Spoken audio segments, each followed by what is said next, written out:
is ramping up efforts to expand its high-standard opening up and reinforce its appeal to foreign investment.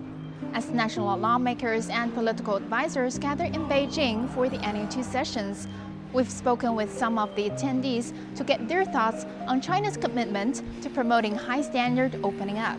我们营商环境比其他国家确实有很强的优势，包括这个产业链啊、用户需求量啊、市场啊都非常巨大，所以说有很多外资企业，都选择中国去投资啊，而且是最佳的目的地之一。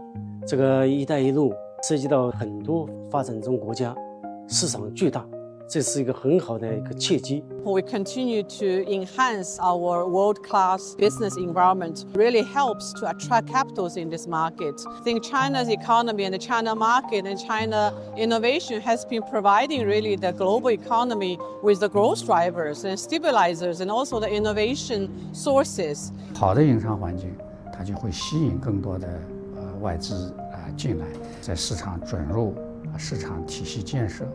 包括这个公平竞争包括相关的一些监管和服务方面，应该说呢，为营造营商环境都做了非常好的这个工作。良好的营商环境和开放的政策，促进了企业更好发展。我们超大的规模的市场，这种优势也是世界上很多国家不可比的。自由贸易试验区这样的政策，是对我们对外开放 取得了重要的促进作用。这样营商环境真正让各种投资主体能够在中国这个环境里面享受到公正公平的待遇。